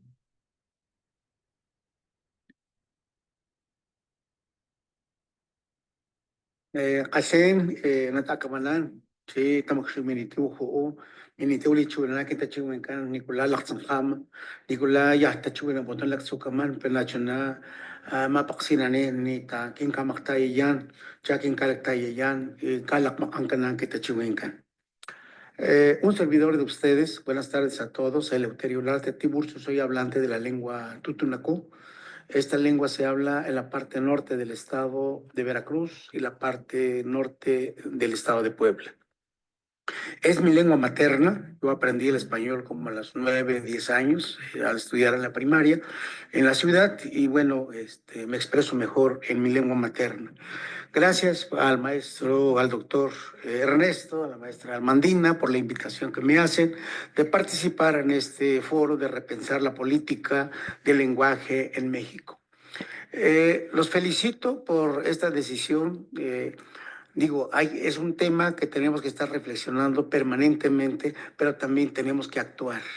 De lo contrario, se quedaría no únicamente en analizar el problema sin buscar alternativas, qué es lo que podemos hacer para que estas situaciones, como lo decía, acertadamente lo decía la maestra Almandina, las lenguas indígenas o las lenguas originarias, específicamente de México, están en su totalidad, unos más, otros menos, y otros están ya por dejarse de hablar, están en riesgo de desaparición.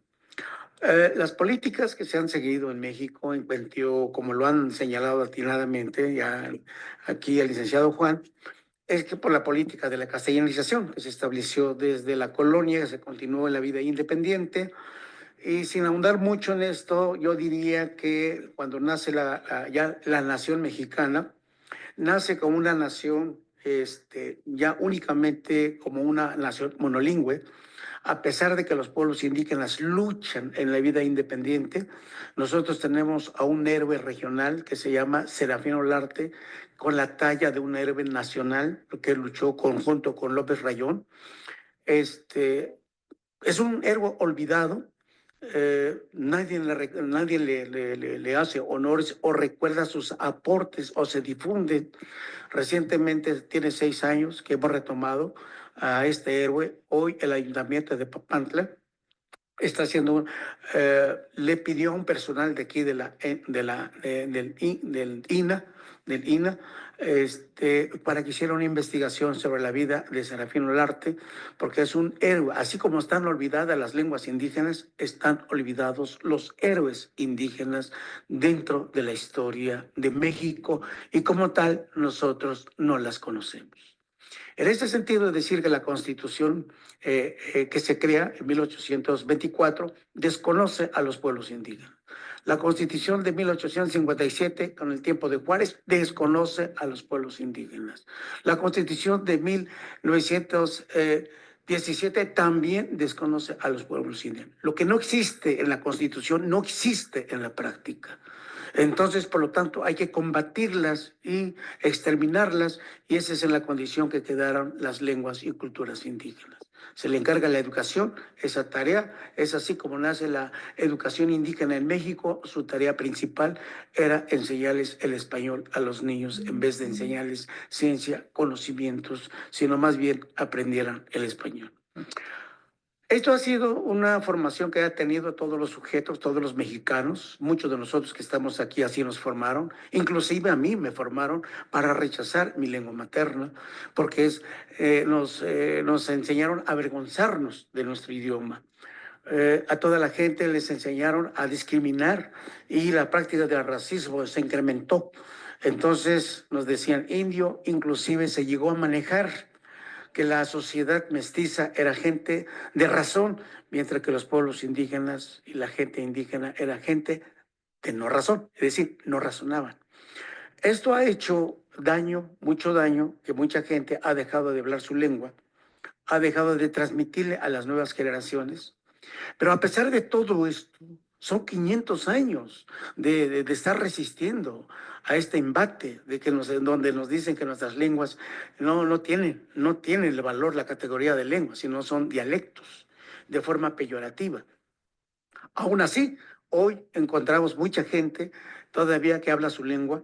Hay comunidades en donde todavía la lengua indígena es la lengua materna de las niñas y de los niños. Entonces, esta situación decimos, ¿y por qué entonces decimos que están en riesgo de desaparición?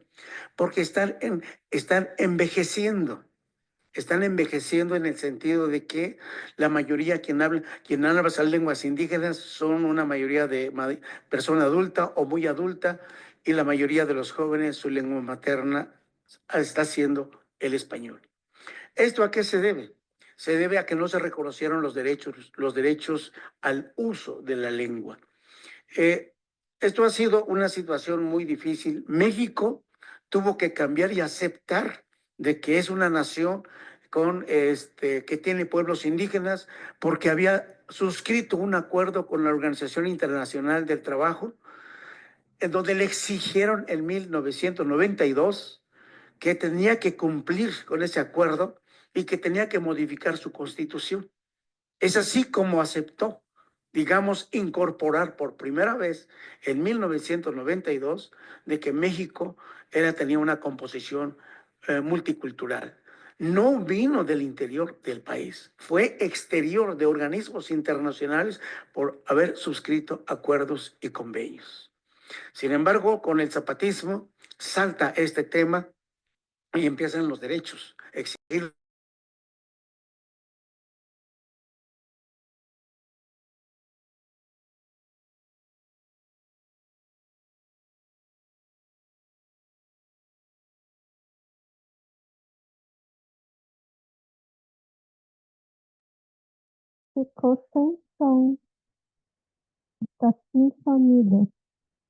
donde se acepta la Disculpen, interculturalidad.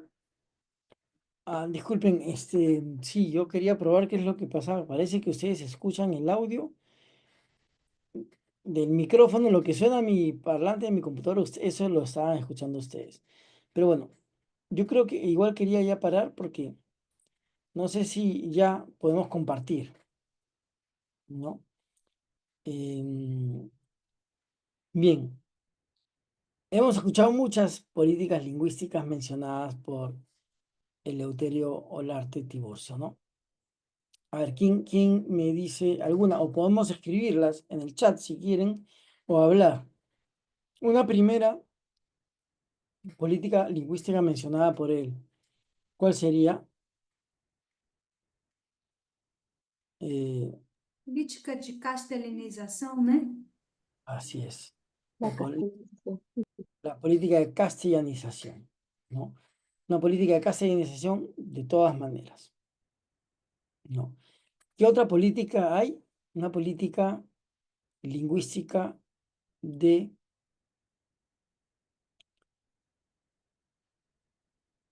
yo diría, hay una política lingüística que busca que la persona se avergüence de su lengua, ¿no? Una política que busca crear vergüenza idiomática, ¿no? La vergüenza sobre la propia lengua o el rechazo hacia uno mismo, ¿no? Una política de desarraigo cultural, ¿no? ¿Qué más? ¿Qué otras políticas ha mencionado él? ¿Mm?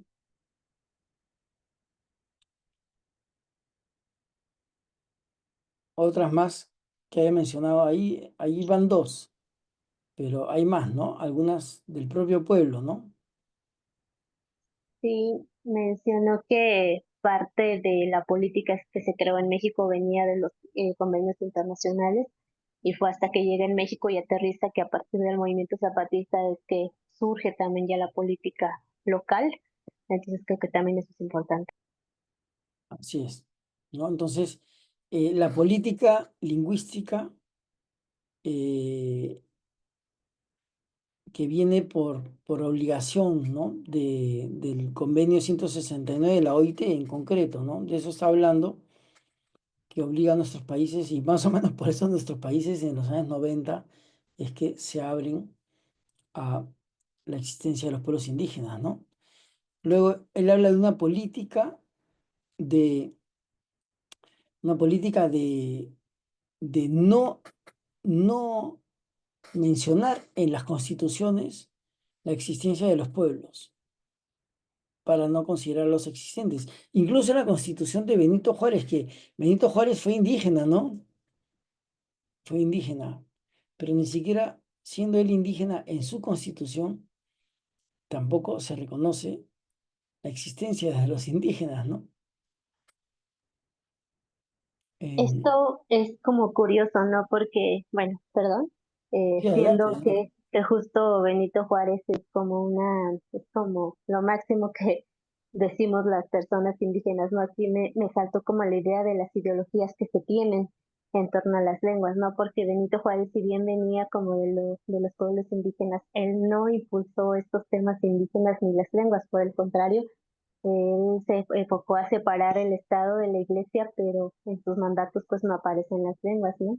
Y creo que justo el tema de que las lenguas no aparecen en las constituciones hasta con todos estos movimientos internacionales y luego con el movimiento zapatista que apenas si logra ubicarse en las constituciones, ¿no? Creo que la historia de México solo con los hermanos Flores Magón medio que lo resaltan, pero eso a medias. Entonces, estas ideologías políticas que van atravesando la historia de México en sus políticas justo para quitar las lenguas, no tanto para fortalecerlas y que no forman parte de la identidad, sino para decir, no nos ayudan para ese desarrollo económico y progreso económico, pues bueno, vamos a hacer una raza única, una raza cósmica, una sola civilización.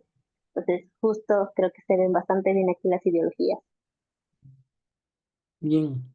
Y detrás, qué interesante lo de Benito Juárez, ¿no? Y detrás de toda esa política, no lingüística, pero política de exclusión, está la ideología de que las lenguas originarias no forman parte de la oficialidad, ¿no? Entonces, por lo tanto, no tienen presencia en la Constitución, porque no forman parte del mundo oficial, ¿no? Del mundo que tiene que ver con lo gubernamental o el Estado, ¿no?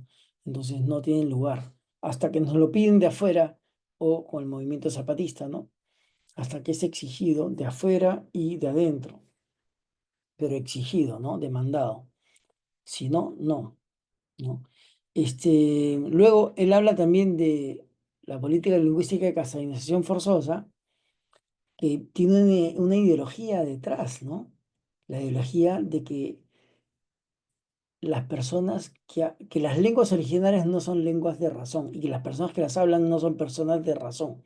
Entonces, tienen la ideología lingüística de que la lengua occidental, castellana en este caso, es una lengua que sirve para pensar, para razonar, pero que las lenguas originarias no sirven para razonar, para pensar, sino solo para actuar, ¿no? Para tener comportamientos instintivos o primitivos, no razonamiento elaborado, ¿no? Eso es terrible, ¿no? Qué impresionante ese racismo, ¿no? Ese racismo es impresionantemente, ¿cómo decirlo, no?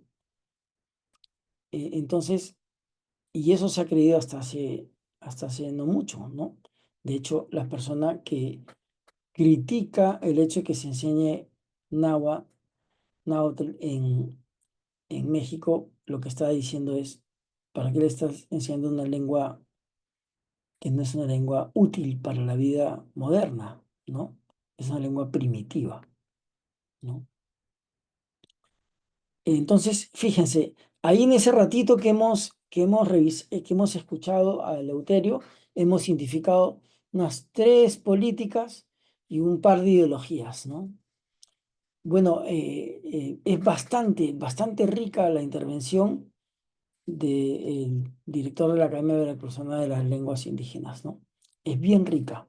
Podemos sacarle mucho para el análisis. Entonces, les invito a que hagan esa actividad, por supuesto, ¿no? Donde se va a aprender bastante.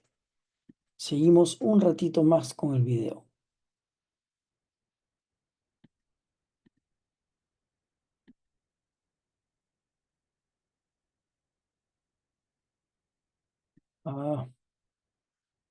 Ya sé, no me permite compartir, sino a través de mi micrófono. A ver. Se acepta la diversidad de personas, la diversidad de culturas, la diversidad de lenguas, el respeto hacia las personas, el respeto hacia la diversidad tanto de personas como de lenguas y culturas.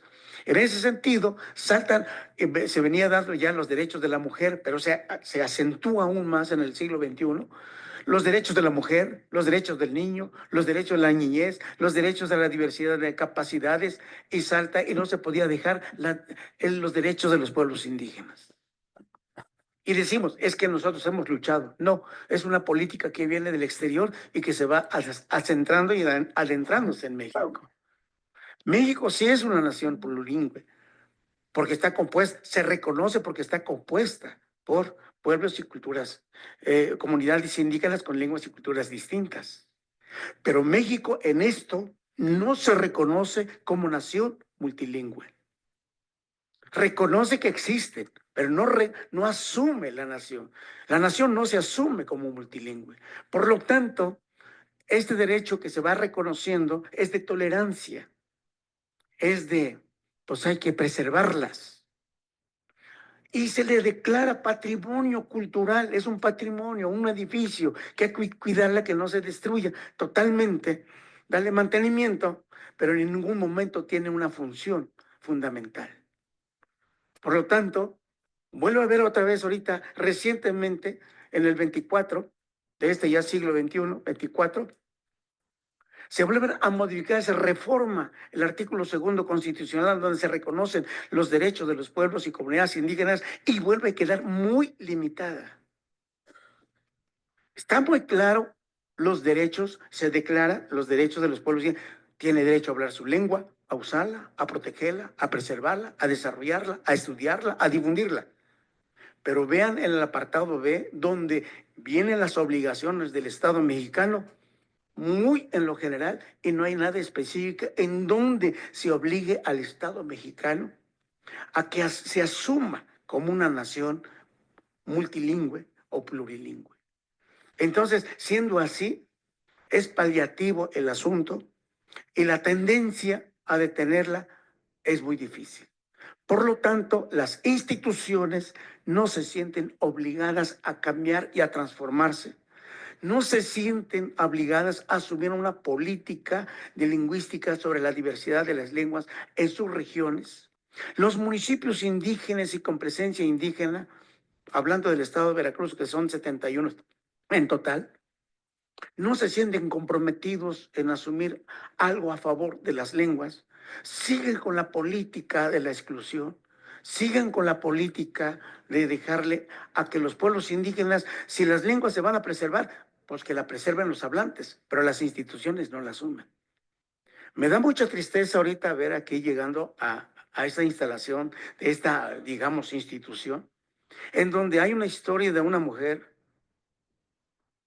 y de que únicamente hay unos colaboran que son mayas, entiendo por los apellidos. Y hay una infonografía ahí y yo no veo por ningún lado un texto, aunque sea en resumen, un extracto o una traducción que esté en alguna de las lenguas mexicanas. Bien, hasta ahí, tenemos más, ¿no? Tenemos más. Ahí está mencionando algunas políticas. ¿Quién ha identificado una que quiere compartir en estos minutitos que nos quedan? ¿Qué dice sobre la política del Estado mexicano sobre las lenguas? Está criticándola, ¿no? Bueno, primero, Angélica, ¿te has dado cuenta que dice que no, según él es contrario a tu punto de vista, ¿no? Él dice que no es que fue de adentro que se exigió, sino que vino de afuera, ¿no? Sí, justo es como esa influencia, más bien como el instrumento vinculante, ¿no? Que es el convenio 169, y a partir de ahí, pues también creo que tiene que ver con una influencia de las ideologías del sur, que también tenían estos movimientos de las lenguas, es que llega este movimiento. La pregunta existencial, ¿no? ¿Quién sabe si no hubiera llegado este instrumento internacional? ¿Cuál sería ahora la situación de nuestras lenguas? Y tiene mucha razón, porque estos instrumentos han obligado a nuestros estados a partir y hacer algo, entre comillas, por las lenguas indígenas. Pero como él bien lo dice, eh, sí reconocen los derechos, pero nada más es como un reconocimiento que se queda a medias, porque ya cuando le tocan las partes de obligaciones al Estado es donde ya empieza a moldearse la Constitución para que el Estado quede como que a medias hago algo. Y justo decía, la política se está pensando para que los hablantes rescaten su lengua y no como un trabajo que sea en conjunto de todos, ¿no? Entonces, pues justo todo esto que está haciendo el análisis es interesante con él, porque estas sesiones justamente eran para pensar la política que está en México. Así es, ¿no? Él dice que es una política de reconocimiento, de tolerancia, y así lo dice claramente, se tolera la diversidad, pero no hay un compromiso del Estado a fomentarla, ¿no? Luego México se reconoce multilingüe como una constatación de la realidad, pero no se asume multilingüe. Si se asumiera multilingüe, el Estado se transformaría en un Estado multilingüe, que funciona en varias lenguas, ¿no? Eso es algo que dice, o que promueve las lenguas, ¿no? Entonces, él menciona que la política lingüística del Estado federal mexicano es una política de tolerancia por la diversidad y nada más, no más que eso, ¿no? Es una política, digamos, resultado de la presión del orden jurídico internacional, pero justamente por eso un tanto artificial, diríase, ¿no? Porque ha resultado de, hoy tenemos que cumplir con este convenio, ¿y ahora qué hacemos? Ya, bueno, hay que ponerlo en la Constitución, ¿no?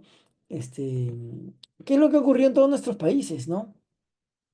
La Constitución del año 93 en el Perú también, ¿no? No se iba a poner nada de las lenguas, ¿no? Pero hubo una demanda, una exigencia de un grupo de gente que se, que se avispó, digamos, se avispó y dijo, oye, ¿qué pasa, está pasando acá? No están poniendo nada de la lengua oficial. Hay que poner que las lenguas indígenas son oficiales y el convenio, etcétera, ¿no? Porque es bien difícil que un gobierno como el que teníamos en esa época hubiese sido abierto a los derechos lingüísticos. De hecho, la palabra derecho lingüístico no está en el ordenamiento jurídico peruano, ¿no? Y la nueva reforma del 2024 es de la que está hablando, ¿no, Angélica? De la Constitución que se ha reformado, que Sí, no cambia men- mucho. exacto, mencionaba creo que la reforma del 94 y ahora, bueno, más adelante en el video va a mencionar la reforma del 2024 y dice, no cambia mucho, sigue habiendo esta parte de la tolerancia de las lenguas sin modificar mucho, ¿no? Sin modificar estas estructuras, justamente de lo que ya platicábamos, económico, lo social y cultural, para que existan esas condiciones. Entonces decía, es exactamente lo mismo. Así es. Bueno, entonces ahí tenemos mucho para analizar, ¿no? ¿Cuál es la orientación? Que hay una política que reconoce, pero no se compromete. Si, como que se está viendo la lengua se está viendo como problema, ¿no? Quizás como derecho, pero no realmente, ¿no? Como recurso, ninguna manera, ¿no? Entonces, hay mucho para analizar con las herramientas teóricas que hemos usado, que hemos aprendido en estos días. Recuerden, insisto, ya que estamos terminando la clase, por favor, hagan sus actividades. Son pocas las evaluadas, hay que hacerlas, hay que hacerlas. No dejemos que se nos acumulen, ¿sí? Bueno, hasta ahí la clase de hoy. Nos vemos el miércoles y el jueves, recuerden, tenemos un conversatorio sobre estos temas. Tenemos tres importantes invitados, así que va a ser algo muy interesante. Bueno, este, nos vemos el miércoles, ¿ok? Chao, chao. Buenas noches, María, gracias. Buenas noches, chao. Entonces, chao. Buenas noches a todos. Buenas noches.